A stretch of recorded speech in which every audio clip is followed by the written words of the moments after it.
जय गुरु जी। शुक्राना गुरु जी। अनंतम शुक्राना हमारे गुरु जी महाराज का। ओम नमः शिवाय। शिव जी सदा सहाय।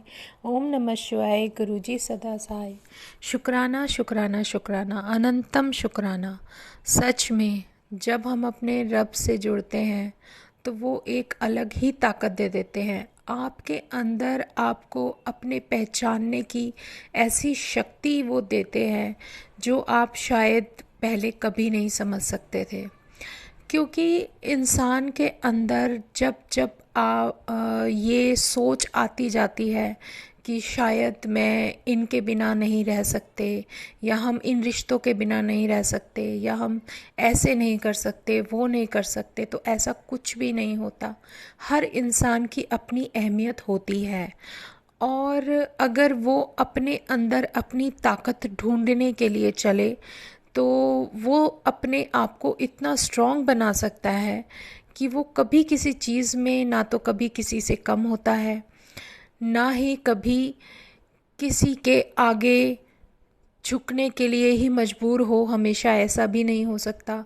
परिस्थितियाँ तो देखो हमेशा आपके साथ आगे पीछे अप डाउन करती रहती हैं। आप अपने आप को कितना स्ट्रॉन्ग बनाकर रहते हो, अपनी समझ को कितना शार्प करते हो। देखो, जब भगवान साथ में होते हैं तो वो हमें सही रास्ता दिखाते हैं। वो हमें पहले ही साइन दे देते हैं कि अब तुम्हें ये करना है या अब तुम्हें किस रास्ते पर चलना है। रास्ता उन्होंने दिखा दिया, समझा दिया, बता दिया, ताकत वो देते हैं। सच में उनके सिमरन से बहुत ताकत मिलती है। और अगर ये सब है तो फिर हमें अपनी राह से भटकना नहीं चाहिए। हमें वही करना है जो उसका हुक्म है। अगर वो चाहेगा तो कोई चीज़ तुम्हारे रास्ते में नहीं आ सकती। रास्ते अपने आप बनते चले जाते हैं। ताकत वो देता है, समझ वो देता है, रास्ते वो खोलते हैं। तो फिर हमारी टेंशन का कारण क्या होता है? हम इंसान हैं और हम हमेशा सोचते रहते हैं। हम जानते हैं कि हमारे हाथ में कुछ भी नहीं है, कुछ भी। एक पल का भी हमें नहीं पता कि अगले पल क्या होगा। उसके बाद भी इतनी टेंशन, इतनी सोच लेकर बैठ जाते हैं कि अब आगे हम क्या करेंगे, कैसे करेंगे। लेकिन हमारे जो पूर्ण गुरु हैं वो हमेशा हमें बार बार यही सिखाते हैं कि तुम अपने अंदर एक लगन रखो, एक सच्ची सोच रखो, सच रखो। एक बंद होगा तो 50 रास्ते मैं तुम्हारे लिए खोल दूंगा। फिक्र तुम्हें करने की ज़रूरत नहीं है। सोच लेना, समझ लेना, लेकिन कुछ भी करो तो उससे पहले उस रब को ज़रूर याद कर लेना। सच में उनके सत्संग इतने अच्छे अच्छे वो हमें सुना देते हैं। हमारे हर क्वेश्चन का आंसर उनके सत्संग में होता है, और ये उनकी बहुत बड़ी मेहर है कि हमारे मन में क्या सवाल है उसका जवाब भी वो हमें वही सत्संग सुनाकर दिलवा देते हैं। जो सत्संग हमारे लिए शायद एक मैसेज का काम करता है, और वो मैसेज कौन सा मैसेज किसको मिलेगा, किसके लिए है, ये सब उन्हीं की मर्ज़ी से तय होता है।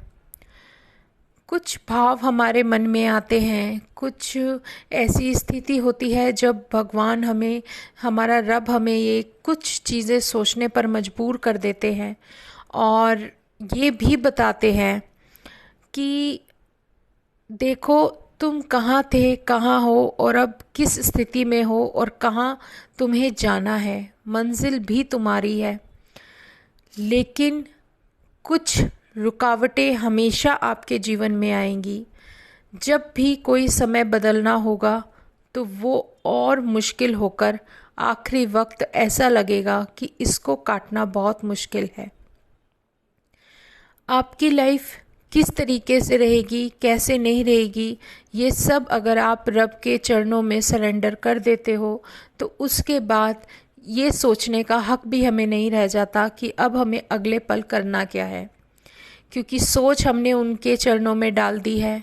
उन्होंने हमें अगर किसी चीज़ के लिए कुछ समझाने की कोशिश की है तो वो यही बताते हैं कि देखो, मैं तुम्हारे लिए यहाँ सामने बैठा हूँ, तुम्हें जो करना है कर लो, लेकिन कभी भी कोई गलत राह मत चुनना। उनके सामने जब अरदास की जाती है तो अरदास के बाद हम ये उम्मीद नहीं रख सकते कि हमारी वो अरदास पूरी होगी, क्योंकि संगत जी जब उन्हें जो देना होगा वो उसी टाइम पर देंगे, उससे पहले या बाद में कुछ नहीं होता। उनकी टाइमिंग, उनकी प्लानिंग सबसे बेहतर होती है, हमारी सोच से कहीं परे बहुत ज़्यादा होती है। वो हमें सिर्फ यही समझाते हैं कि तुम सब्र करो, जहाँ इतना किया है और करो, जो समय तुम्हारे लिए है वो तो तुम्हें काटना ही पड़ेगा। तो हम तो सिर्फ भगवान का सिमरन कर सकते हैं, नाम जप कर सकते हैं, सब कुछ उन्हीं का दिया है और वही हमारे लिए सब कुछ करने वाले हैं। हमारा प्रारब्ध क्या था हम नहीं जानते, आगे क्या होगा फ्यूचर भी हमें नहीं पता, क्योंकि जब हम प्रेजेंट ही अच्छे से नहीं जिएंगे तो फ्यूचर के बारे में क्या सोच सकते हैं। तो फ्यूचर का तो बोलना ही बेकार है, क्योंकि जब तक आप प्रेजेंट अच्छा नहीं करोगे तब तक आपका फ्यूचर पॉजिटिव और अच्छा नहीं होगा। अच्छी बातें हैं, अच्छी सोच रखेंगे तो रास्ते अपने आप चलते चले जाएंगे। रब ने हमेशा हमें यही सिखाया है कि आप अपने कर्मों पे ध्यान दो। कर्म होता क्या है, ये बार बार शायद मेरी कोशिश रहती है शेयर करने की संगत जी, कि कर्म क्या है। कर्म हमारी सोच है, हमारे विचार हैं जो पल पल बदलते हैं। आप ये देखो, अगर आप अपने एक रास्ता आपको दिया है और आप उस पर चल रहे हो और कुछ चीज़ें ऐसी हैं जो पीछे से आके आपके रास्ते पर गिरती चली जाती हैं, चाहे वो स्टोन्स हैं, चाहे वो कुछ और है, चाहे कुछ वो नुकीला ऐसा है या कुछ ऐसा, तो आप उसके ऊपर चल नहीं पाओगे। और यही सच्चाई है हमारे जीवन की कि जब हमें रास्ता हमारा भगवान दे देता है तो जो हमारे विचार होते हैं, वो विचार जो पल पल बदलते हैं, वही विचार हमें चलने में कमज़ोर बना देते हैं। इसलिए हमें अपने विचारों पर लगाम लगानी होगी, हमें अपने क्रोध पर लगाम लगाना होगा, क्योंकि जब तक हम अपने अंदर क्रोध को फील करेंगे और हमारे विचार जो पॉजिटिव होने चाहिए वो हमेशा नेगेटिव रास्ते में जाएंगे, तो हमारा रास्ता कभी खुल नहीं पाएगा और अच्छा नहीं हो पाएगा।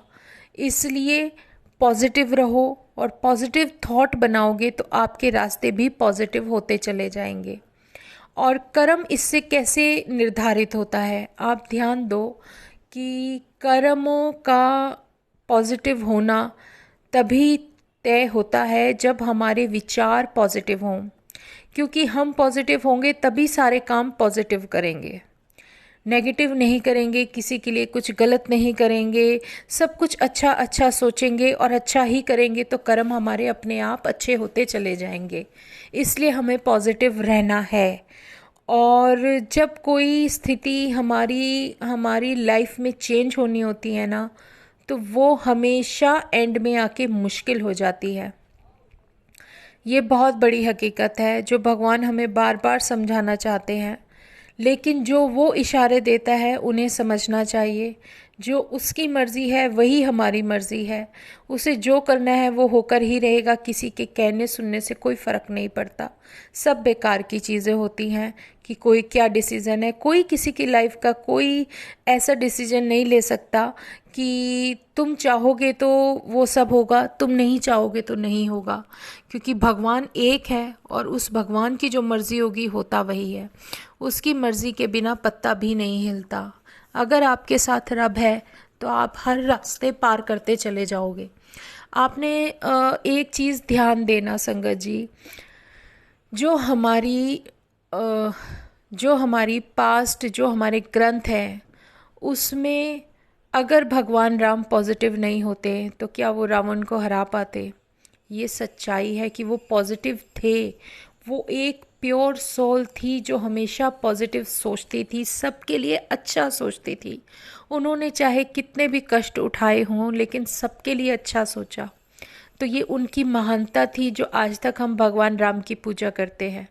वो भगवान का अवतार था जो हमारे लिए कुछ प्रेरणा देकर गए, जो हमें कुछ सिखा कर गए अपने जीवन से, माँ सीता के जीवन से, उन सब के उनसे कि अगर कुछ भी कष्ट आ जाए कभी हार नहीं माननी होती है।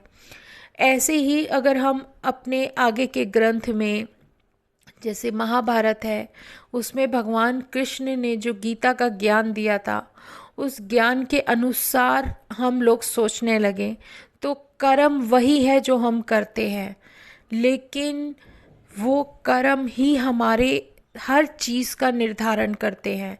कोई ऐसी चीज़, कोई ऐसा रास्ता, कोई ऐसा वक्त, कोई ऐसा पल नहीं है जो कि हमारे कर्मों से अलग हो। हमारे कर्म हर वक्त, हर पल, हर क्षण तय होते हैं और ये हमारे द्वारा ही किए जाते हैं और इसके बिना जीवन नहीं है। लेकिन जहाँ तक मेरी समझ है, इस पूरी महाभारत में संगत जी, अगर इंसान पैसे के साथ जीत सकता होता तो शायद इतना सब कुछ लेने के बाद दुर्योधन विजयी होता एंड में। लेकिन वो नहीं हुआ। क्यों? क्यों? क्योंकि जो सच का पक्ष था वो बड़ा था। और एक चीज़ और आपकी नज़र में डालना चाहूँगी, जो मुझे दिखता है, मुझे समझ में आता है, जो भगवान मुझे समझाने की कोशिश करते हैं कि पैसा पैसा तो सब करते हैं।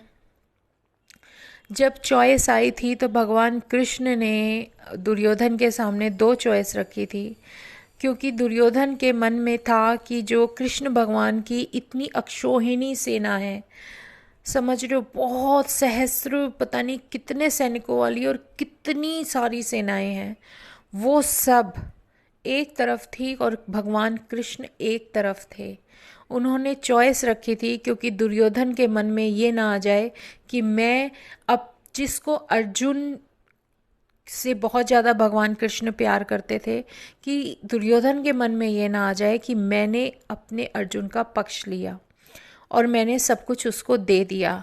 उन्होंने भी एक एग्ज़ाम लिया और उन्होंने ये भी पूछा कि दुर्योधन से कि तू क्या चाहता है, तू ये सारी अक्षौहिणी सेनाएं चाहता है या तू मुझे चाहता है? हम दोनों में से एक को चुन, क्या चाहिए तुझे? युद्ध होना था, महाभारत का युद्ध होना था संगत जी। उस महाभारत के युद्ध से पहले चॉइस थी, या तो भगवान कृष्ण या फिर वो सारी सेनाएं। उन दोनों में से एक चीज़ ले लो, क्या लेना चाहते हो? और दुर्योधन ने सीधा वही किया। उसने उन सारी सेनाओं को चुन लिया। उसके मन में ये लोभ आ गया कि अकेला कृष्ण क्या करेगा। उसको इतनी सारी जो अक्षौहिणी सहस्रों सैनिकों वाली जो इतनी सारी विशाल विशाल सेनाएं हैं, जिनकी गिनती भी नहीं कभी की जा सकती, वो सब मुझे चाहिए। उन्होंने कहा मैं आप अकेले का क्या करूँगा भगवान, मुझे तो आप अपनी सारी सेनाएं दे दीजिए जितनी भी हैं। और अर्जुन से जब पूछा गया तो अर्जुन ने कहा कि मुझे तुम्हारे अलावा और कुछ नहीं चाहिए। सच में मुझे अपने भगवान कृष्ण के अलावा और कुछ नहीं चाहिए। लेकिन भगवान कृष्ण ने ये शर्त भी रखी थी कि मैं अस्त्र नहीं उठाऊंगा, मैं तुम्हारा सारथी बनूंगा। युद्ध तुम्हें खुद करना है, योद्धा तुम हो, मैं नहीं हूँगा, मैं कभी अस्त्र नहीं उठाऊंगा। लेकिन हाँ, तुम्हारा रास्ता तुम्हें ज़रूर दिखाऊंगा कि तुम्हारे लिए क्या सही है और क्या गलत है। तो कितना बड़ा मैसेज था ये। पूरी महाभारत में अगर भगवान कृष्ण अपने विचारों से, अपने तर्कों से उस धर्म का साथ देते हुए अर्जुन का साथ नहीं देते तो वो कभी भी जीत नहीं सकते थे। पांडवों के साथ भगवान कृष्ण थे, तभी वो अपनी लड़ाई लड़ पाए। और कौरव इतनी सारे महाबली और इतनी सारी सेनाओं के होते हुए भी हार गए, क्योंकि वो अधर्म के साथ थे। धर्म वहाँ पर नहीं था। तो जो धर्म के साथ नहीं होता वो अधर्म कभी टिक नहीं सकता। अधर्म का साथ देने वाले भी नष्ट हो जाते हैं, चाहे कोई कितनी भी बड़ी हस्ती हो।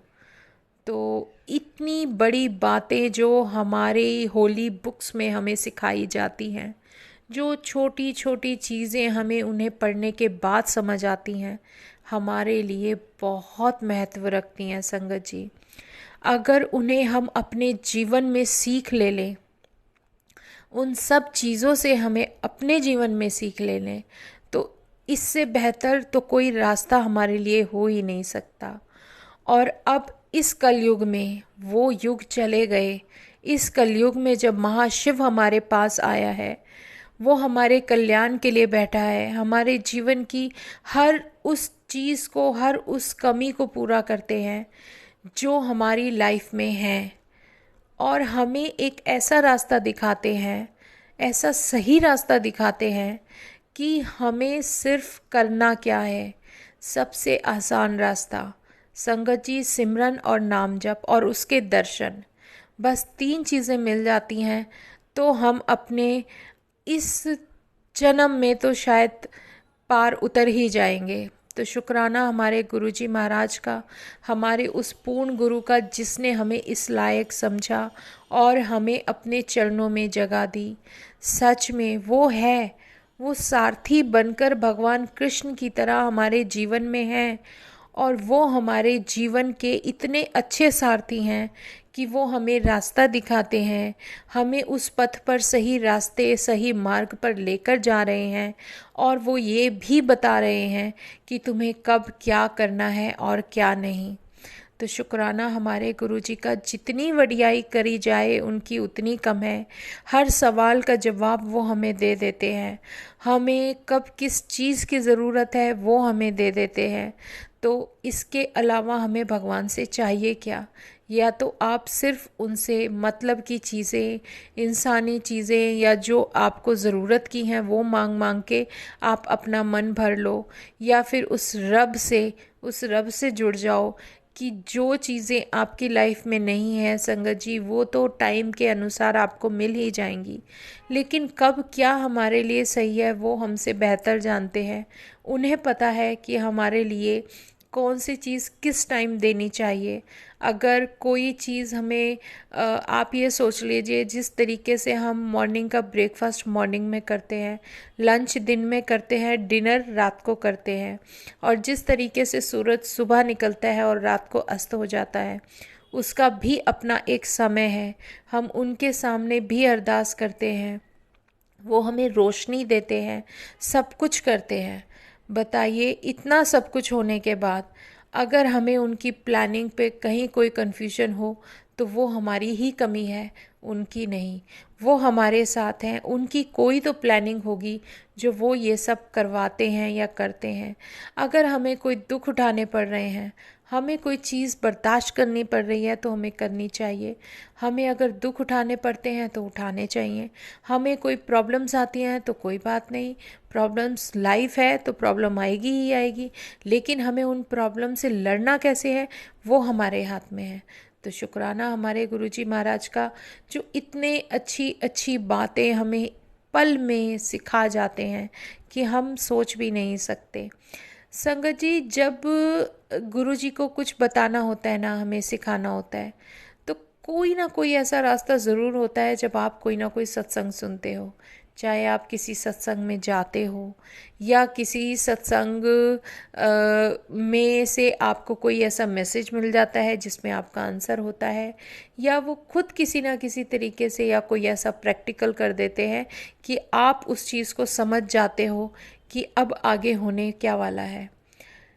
क्या होगा क्या नहीं वैसे तो भगवान जानते हैं, लेकिन उनके इशारे समझना उनके मैसेज के थ्रू जो हमें बार बार मिलते हैं, तो वो बहुत ज़रूरी है संगत जी। तो शुक्राना हमारे गुरुजी महाराज का, उनका प्यार, उनका साथ हमेशा हमारे साथ बना रहे। हमारी तो अपने भगवान से ये दुआ है कि गुरुजी जैसे आप हमें संभाले हुए हो, सबको संभालो, सबकी रक्षा करो, सर्वत्र दा भला करो, और जितनी ताकत आप हमें देते हो हर चीज़ बर्दाश्त करने की, सीखने की, झेलने की, उतनी ही सबको दो। क्योंकि अगर हमारे अंदर क्षमता होगी ना, अगर हम कोई चीज़ अपने ऊपर लेकर बर्दाश्त कर सकते हैं, तभी हम आगे बढ़ सकते हैं। स्ट्रॉन्ग हमें बनना होगा। कमज़ोरी का यहाँ कोई काम नहीं है। दुनिया में जीने के लिए स्ट्रॉन्ग भगवान खुद बना देते हैं। वो हमें हर किसी का रूप, हर किसी का रिश्ता सच्चा दिखा देते हैं। वो हमें ये भी बता देते हैं कि कौन कब कहाँ तुम्हारे साथ है और किसके साथ तुम्हें रहना है, कितने कदम किसके साथ चलने हैं। हर किसी का वक्त तय होता है, लेकिन तुम्हारी जर्नी के हिसाब से, तुम्हारी लाइफ के हिसाब से जो तुम्हारे लिए बेहतर है वो तुम्हें मिलेगा। तो शुक्राना हमारे गुरुजी महाराज का, दोबारा से शुक्राना, अनंतम शुक्राना। और संगत जी, जैसे कल के सत्संग में मैं बता रही थी कि किस तरीके से हमें महाशिवरात्रि पे ब्लेसिंग्स मिली, बहुत सारी ब्लेसिंग मिली। और उसके बाद जो हमारा रूटीन में जो भी सिमरन भगवान जी का होता था, तो वो जो सिमरन हम करते हैं उसमें जैसे अलग अलग साइन मिलते थे या जो भी था। कई बार तो मुझे जो हम दिया करते हैं, कोई कष्ट भगवान उतारते हैं ना, तो वो हमें दिखा भी देते हैं। हमें नहीं देखना होता, लेकिन हमारी नज़र उस पर पड़ती है, क्योंकि वो बताना चाहता है कि देखो ये कष्ट हटा दिया। ऐसे ही कई बार दिए की जैसे हम दिया करते हैं, उसके बाद वॉश करने जाते हैं, तब भी मुझे उसमें काफ़ी सारे फेसेस दिखते थे और बहुत अजीब अजीब से फेसेस होते थे। तो मतलब नहीं समझ में आता था, लेकिन एक ट्रस्ट होता है हमारा हमारे प्रभु पे कि जो वो कर रहा है वो सही कर रहा है, जो करेंगे वो हमारे लिए बेहतर करेंगे, उनसे अच्छा हमारे लिए कोई सोच ही नहीं सकता। इससे बेहतर कोई रास्ता हमारे लिए खुल ही नहीं सकता। सब उनके हाथों में है। और अगर कुछ हो भी रहा है, कुछ उतर भी रहा है, कोई कष्ट भी जा रहा है, तो आप ये सोचो कि अगर वो कष्ट उतर रहा है तो कष्ट आते भी जाने के लिए ही हैं। तो शुक्राना हमारे गुरुजी महाराज, जैसे आप हमारा साथ दे रहे हो ऐसे सबका साथ दो। शुक्राना, अनंतम शुक्राना। ओम नमः शिवाय, शिवजी सदा सहाय। ओम नमः शिवाय, गुरुजी सदा सहाय। शुक्राना शुक्राना शुक्राना। जय गुरुजी, जय गुरुजी, जय गुरुजी। क्योंकि जय गुरुजी अगर आप जितनी बार बोलोगे मन में, उतना जल्दी आपका मुंह मीठा होगा। सच में ये गुरुजी ही बोलते हैं कि उतनी ज़्यादा लाइफ आपकी पॉजिटिव हो जाएगी। मीठा होने का मतलब ये नहीं होता कि आपके मुंह में मिठाई आ जाती है।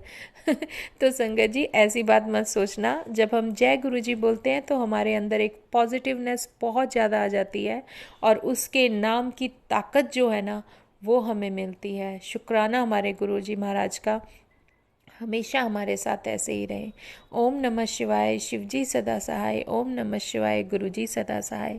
ये मंत्र आप अपने जीवन में बांध लो। ये मंत्र आपको कहाँ से कहाँ ले जाएगा आप सोच भी नहीं सकते। ये हमारा आज के जो ये लाइफस्टाइल चल रहा है, या कोई भी आपका काल चल रहा हो, कलयुग है, कुछ है, कोई इंसान कुछ भी कहे, लेकिन ये मंत्र हमारे लिए जीवन है, जो हमारा महाशिव हमें अपने साथ जोड़ता है। शुक्राना गुरुजी महाराज का।